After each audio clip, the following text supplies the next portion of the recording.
Okay, so in this video I'm going to be talking about efficiency, and we're going to be using bikes as our example. And just because I like risking the copy strike, I thought I'd talk about Mark Ronson. Okay, my folder that relates to these questions has this symbol here. This is the Basque flag because there used to be an organisation called ETA.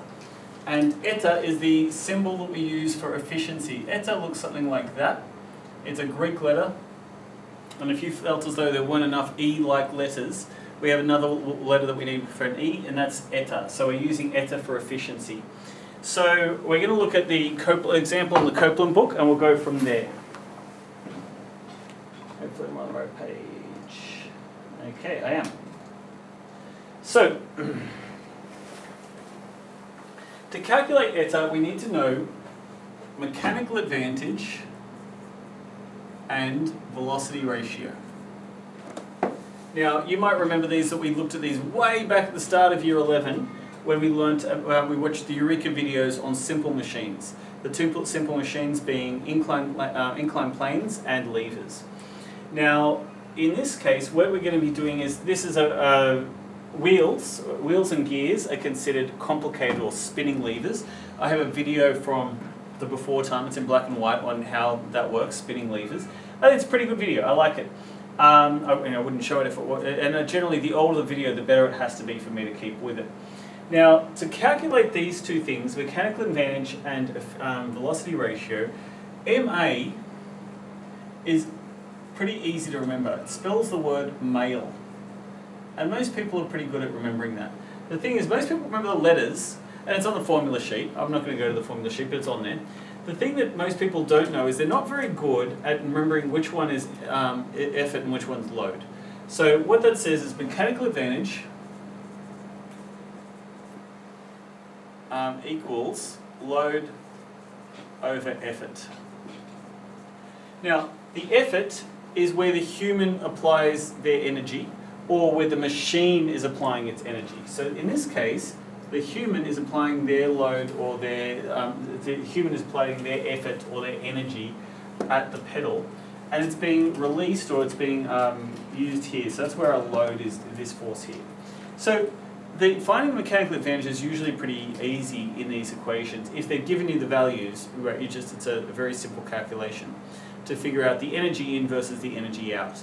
Now, the first thing you'll notice is if we look at this example, you've got a calculator, right? So in our case, MA equals 425 divided by 73. What's that number going to be? It's here. I don't know for calculators, 1718. Okay, it's a unitless equation. It's meters divided by meters, the same as strain. It has no unit. But the thing that we notice here straight away is that it's a number less than 1.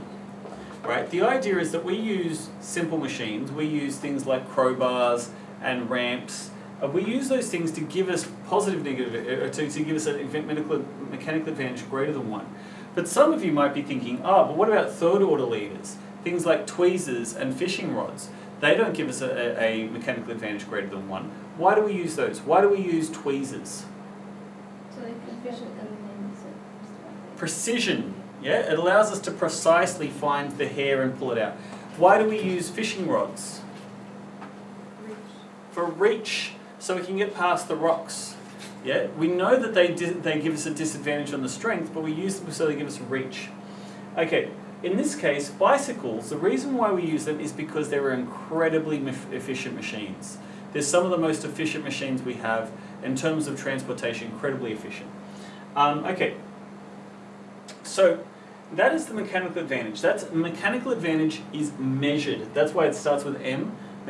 It's not why it starts with M, but I want as a mnemonic. Mechanical advantage is measured. It starts with an M, right? We measure the observed force, right? Whereas velocity ratio is virtual. The velocity ratio is a prediction based on the geometry of the machine that we're using. If we look at the properties and the shape of the machine, we can predict what mechanical advantage we're going to get, but it will never be perfect. Our prediction will always be a little bit better than the reality. And that is because of what? What is the thing that friction? Friction costs us a little bit of our energy. And so if we compare the measurement of what we got, of our output, can compare that to the virtual or the velocity ratio, what we can then find out is how efficient our machine is. Now in this case we're going to find bicycles are very efficient. So we're going to go and say the mechanical advantage in this case was 0.1718, and the velocity ratio. Now this is the thing that's complicated. The velocity ratio formula is VR. Now I actually don't remember this, aside from the fact it's on the formula sheet, I just remember it's the opposite. I just turn those ones around. So it's the distance travelled by the effort compared to the distance travelled by the load. Now, if you guys rather, I would recommend look at Copeland's book and you'll see that he goes through a formula. He uses something called NREV, and I even have an NREV song, believe it or not. It's Holes by Mercury Rev. Anyway, but the point is here, we're not really going to focus on that. What we're going to do instead is we're going to say, how far has this pedal travelled and how far has this big wheel travelled? If I was to paint a yellow dot on this wheel, how far would that yellow dot have travelled relative to the pedal? How far has it travelled? Now you can use NREV, and that's fine. I just found that I couldn't remember that formula, right? And that formula is not on the formula sheet. So what I want you to do is I want you to understand intuitively how we're going to calculate that. And this is the hard part of these efficiency questions. So they could give an efficiency question on anything, but typically bikes are where we're interested in. Now, the reason why I like these as well is because they bring into this concept of gears, right? So here we have 46 teeth, and here we have 16 teeth. What that means is if this pedal moves forward 16 teeth, it's only gone about a third of the way. But this wheel will have turned completely around. It will go on through a full revolution. And then we go another 16 teeth, so with that 32, yeah, that sounds about right, 32, and now this wheel has gone another revolution. And then we go another, almost a full revolution, right, so it's 2 point something, before we get 2 point high, right, it's nearly 3, before the wheel has gone all the way to here, before it stops. Okay. So for every time I turn the pedal around, this wheel is going to go around almost 3 times, yeah, for every time that pedal goes around. Let's figure out exactly how many times that is. If I have, so what we call, this is the NREV, right? But you can just remember the number of revolutions, right?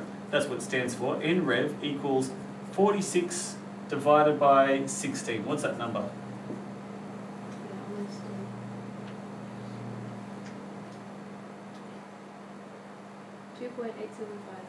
2.875. Okay. Generally for me, I have always worked as that we could get away with 2 decimal places. 3 significant figures is usually enough for engineering. But in the age of calculators that store memory, you might as well use the whole value if you've gone to the effort of calculating. Okay, so in terms of markers, I've had this discussion come up at marking, and we've said, look, professional engineers, 3 decimal places is, 3 significant figures is sufficient. I have heard other markers say they want to see 3 decimal places. I thought that was ridiculous. The problem is, you don't know which marker is going to mark your work. So it probably doesn't hurt to show 3 decimal places. I don't like saying that, but I think about it, I think, you know, I'd hate for you to lose marks because someone said, oh, that's not accurate enough. I'd hate for that to happen. Okay, in the case of these mechanical advantages for a bike, I would suggest you need 4 decimal places there. Yeah, 4 decimal places. Okay, so let's have a look at how far, what's the diameter of each wheel? Well, they've told us the diameter of this wheel is, the diameter is 670. And what's the diameter of this wheel?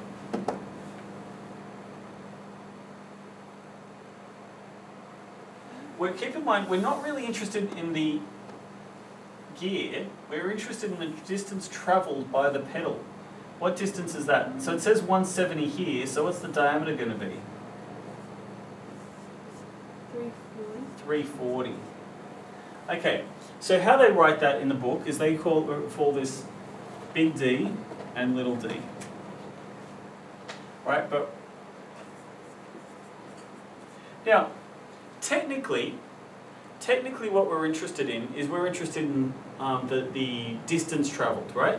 If we look at this, that D stands for distance travelled, right? So the distance travelled would mean that distance travelled by the big wheel, if we use that, distance for the big wheel would be 670 times pi, right, for the big wheel.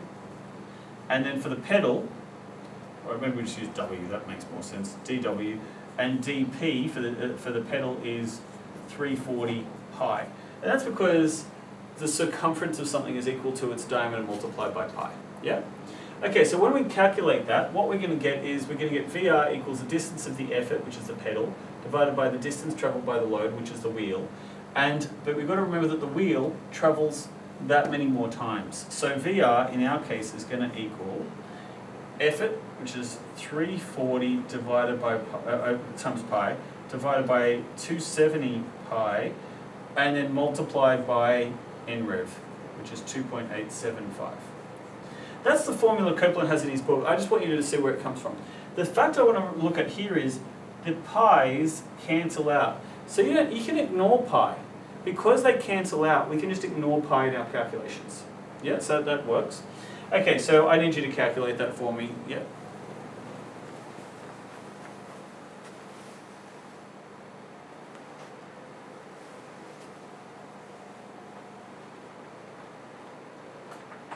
You got it? 1.45. Can't be 1. What?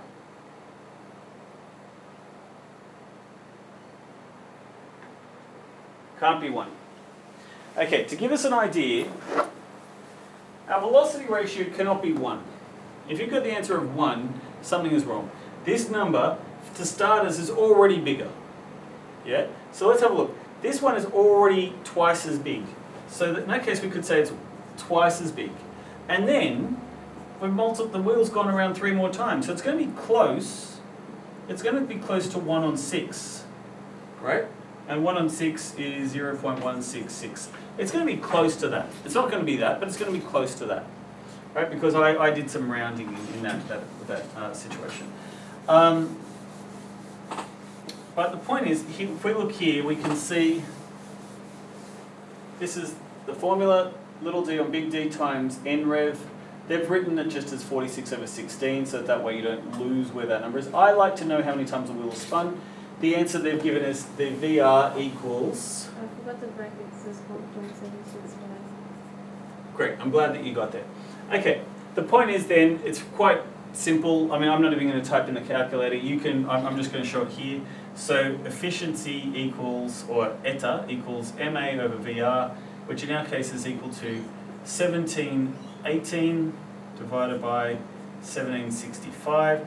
Now, you can never have something be more than 100%. Well, can you have something be more than 100% efficient?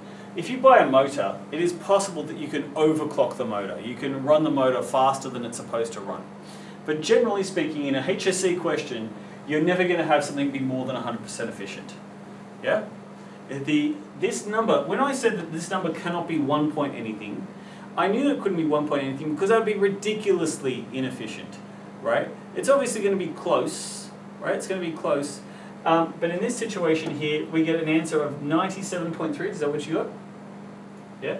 So the answer equals 0.9731, and so I would write that as 97.3% efficient.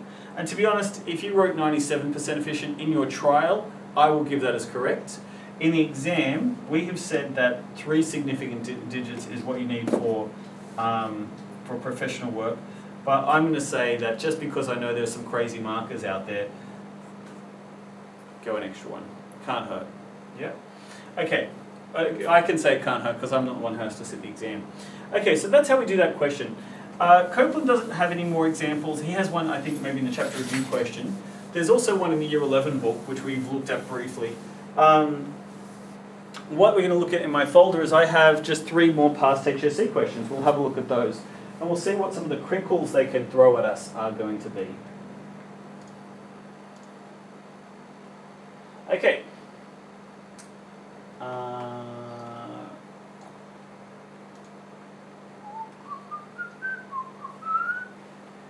I just wish this was a little bit bigger.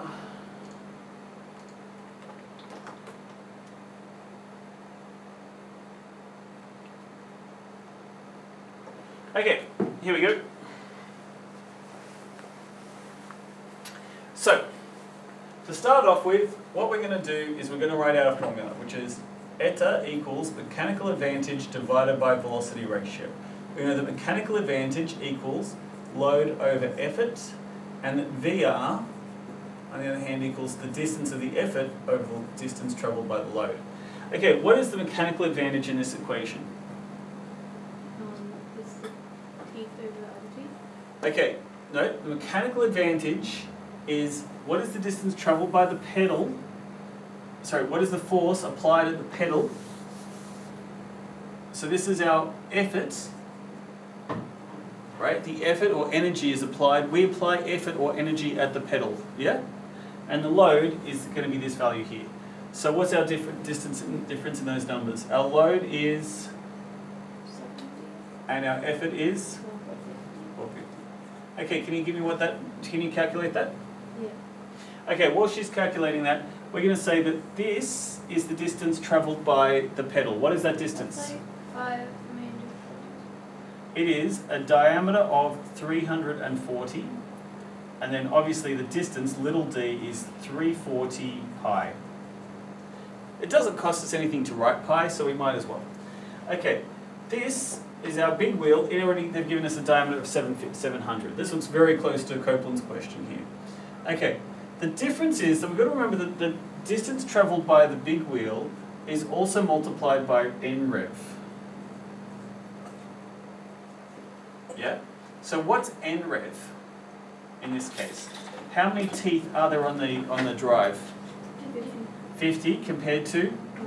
So nrev, I'll write here, nrev equals 50 divided by 20, which is equal to 2.5. Nice, easy number. Okay, so what we're going to get our answer is going to be our distance travelled by the effort is 340 pi. The distance travelled by our big wheel is 700 pi. That's not the world's best pi. And then times our nrev, which is 2.5 in this case. Now, Mechanical advantage is 0.15 repeater. oh, 1.5 repeater? 0.1555. Okay, and then this one is?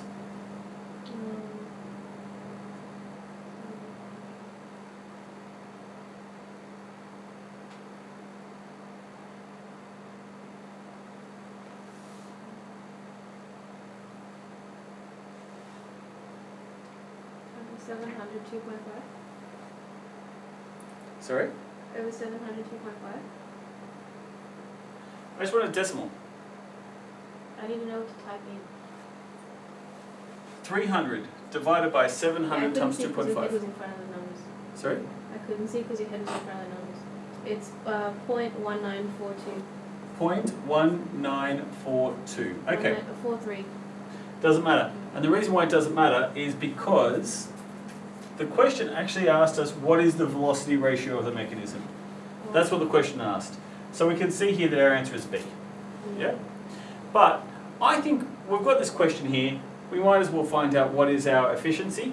So our efficiency is going to equal 0.1555 divided by 0.1943. What's that?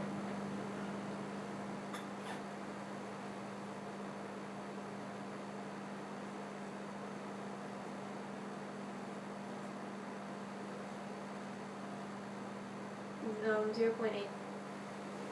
80?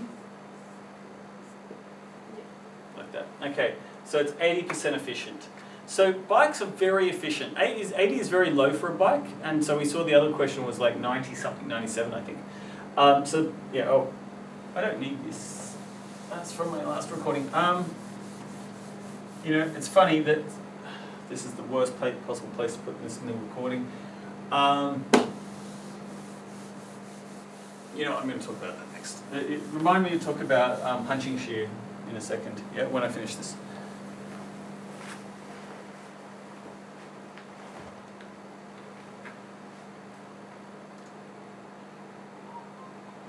And you say I got 80% there.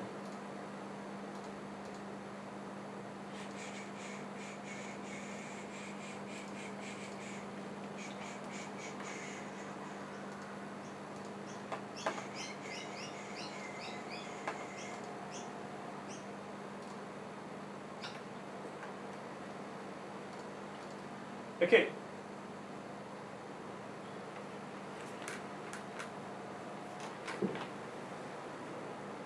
Let me get a little bit bigger.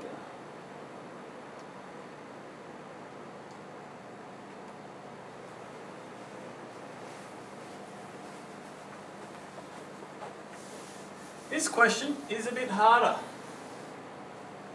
This question is the hardest of the ones we're going to look at. I probably should look at it last. You know what, we'll look at it last. That's how you're supposed to teach. The hardest ones last. Okay. You guys take a crack at it at the same time as me. Okay, so they're saying calculate the efficiency. So it's important to read the question and not get carried away. I knew that I'd calculated the efficiency of that one before, and to be honest, I've used it in past exams. So efficiency equals MA divided by VR, which is going to be equal to, MA is equal to L over E. E is the effort applied by the human or the engine, and load is there. That's pretty easy. Generally you see the people who don't attempt at all, or people who get this part right.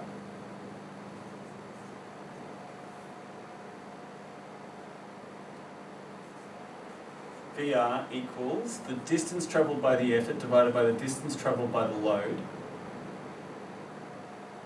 and which in our case is going to equal the distance travelled by the pedal compared to the distance travelled by the wheel times by the nrev. Okay, which for us is 168 times 2. That's the distance travelled by the pedal compared to, they've given us the diameter already of the wheel, multiplied by the nrev. Now the nrev in this case is 17 divided by 49.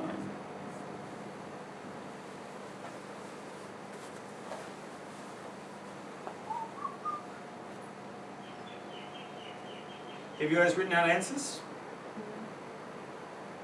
Well, I'm writing a lot bigger than you are. Very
Okay, so that's the answer I got. Do you guys get the same?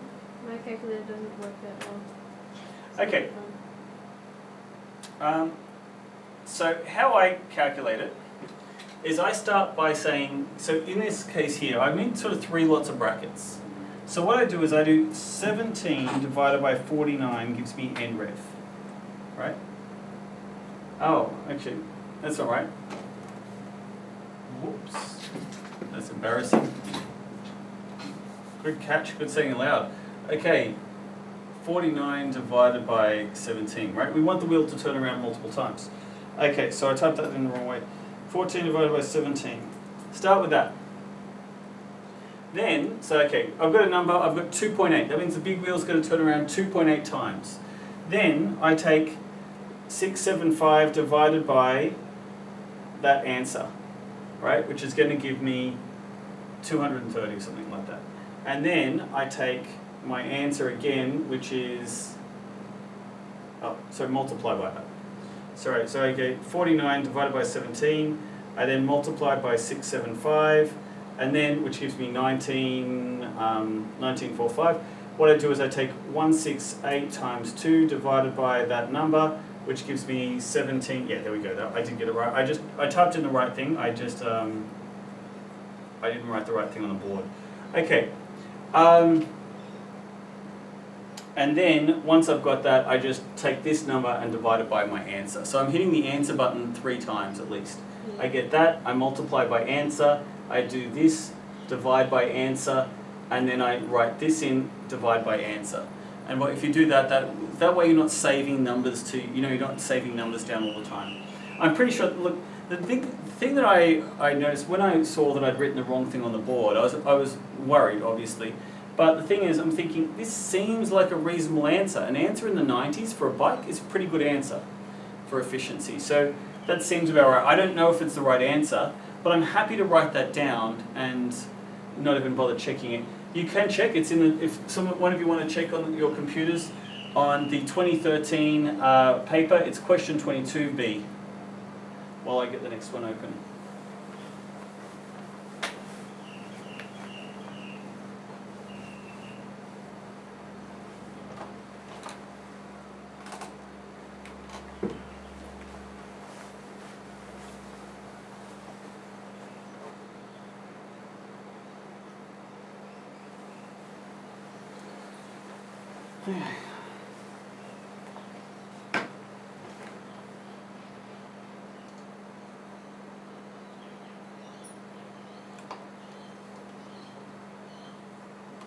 Did I get it right? What question is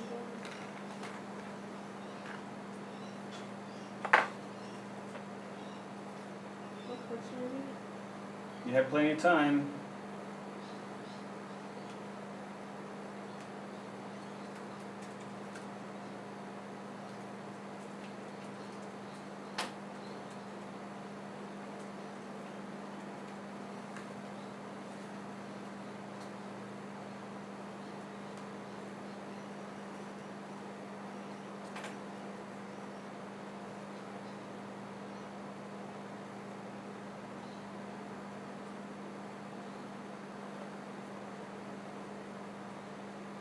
%. They did some rounding. Yeah, I'm happy with my answer. It's actually probably worth showing the HSC answer. So, 2013 HSC engineering answers.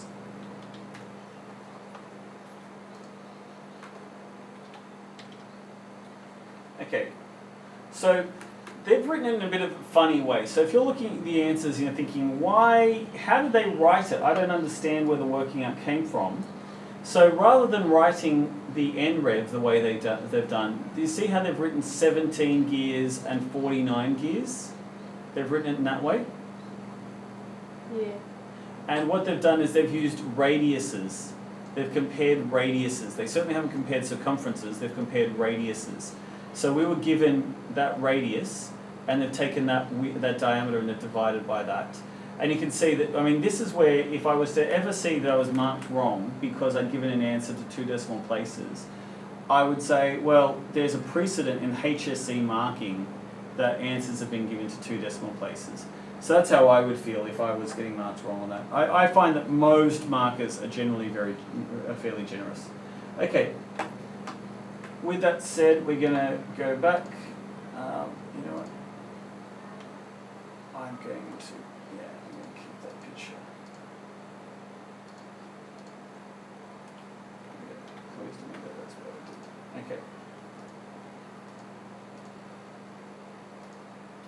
Okay, so we've got this one to do now.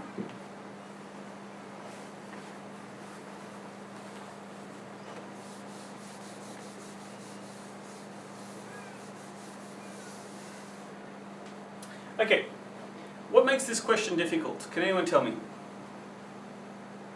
What makes this question difficult? You got angle. Angle, exactly right.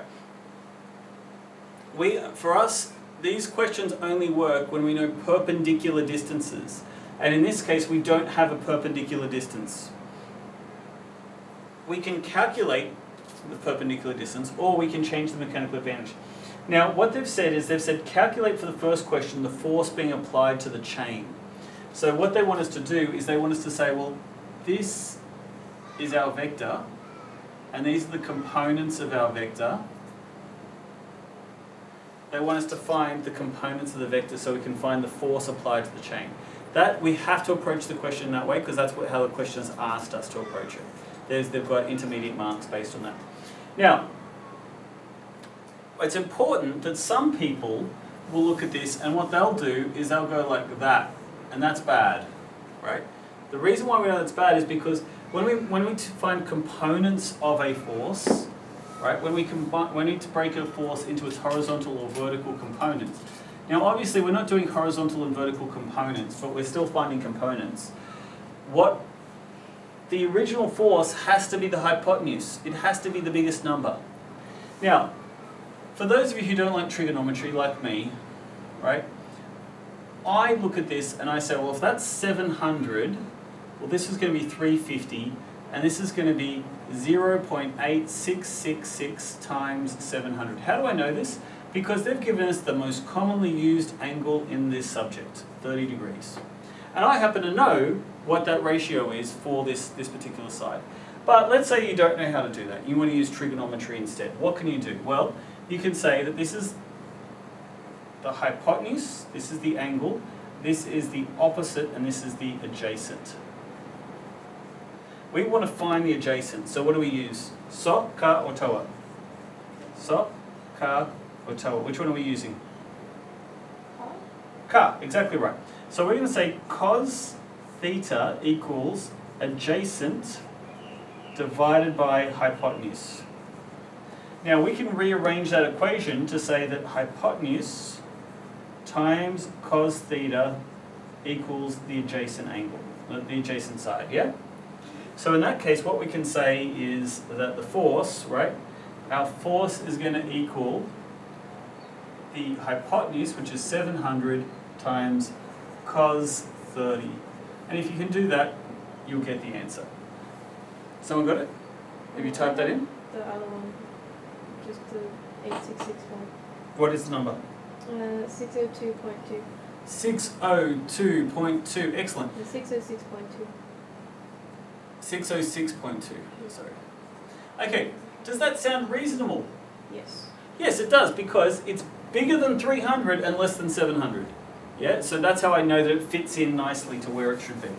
Okay, so we've answered that question there, and effectively what we can actually write in here is we're going to call that F, we're going to call that now E, because that's the effort that's being applied to our machine. Now, the next question, I'm going to tell you the next thing they want us to do is they want us to find the efficiency. So, we've got our E. Now, assuming 100% efficiency, we're going to calculate L. So what we have here is we have eta equals mechanical advantage divided by VR, velocity ratio. But in this case, so we know that MA equals L over E, right? But in this case, L is unknown. So what's L going to equal? L is going to equal MA times E. And because the thing is perfectly efficient, we know that MA equals VR because eta equals 100%. So therefore we can say L equals VR times E, which still means we need to find VR. Yeah. Yep. Okay, so VR is not equal to male, it's the opposite. It's DE divided by DL. I don't remember it, right? I always write male and then I swap the letters. It's on the formula sheet if that helps you. Okay, the effort is this pedal here. What is the distance travelled by that pedal? The distance travelled by that pedal is going to be 250 times pi, yeah? 250 times pi. What is the distance travelled by this wheel? It's got a diameter of 600, but there's an n rev in there to complicate things. What's the n rev? They haven't given us a number of teeth. Instead, that we're comparing the diameters. Remember, the number's going to be bigger than 1. The number of times this big wheel travels, right? The whole idea is we want this big wheel to travel more times than our feet. Yeah. If you're going uphill, you can bring the gears down, but typically in these questions, it's going to be that way. Okay. What we're going to do is we're going to travel. This one is going to travel 240. Remember, we want a number to be bigger than 1. Yeah. So I'm just trying to say intellectually. So how am I going to type this into a calculator? Me, I'm going to cross out these pi's, because those pi's are no use for me. Right? I'm actually just, I'm going to rub them out. Yeah? Because that line is a bit clunky. Okay, so I'm going to start by typing 240 divided by 80, and because I'm a bit of a maverick, I'm not even going to type in the zeros. I'm just going to write 24 divided by 8, and I actually happen to know that that's 3. Right? But let's just go through the process. I say 3, and I say 6 times 3, 600 times 3 gives me 1800, and then I have my wheel. You've got to, this is the diameter, should be 500, yeah? 2 times 250, yeah? So I'm going to say 500 divided by that answer gives me a velocity ratio of 0.277 repeating, right? And then I got to multiply that by E times E, which gives me 606.2 equals, so that's VR, therefore E equals 0.2778 times whatever E is, 606.2 equals 168.4 newtons. No, that's not E, that's L. That's L. L. Okay.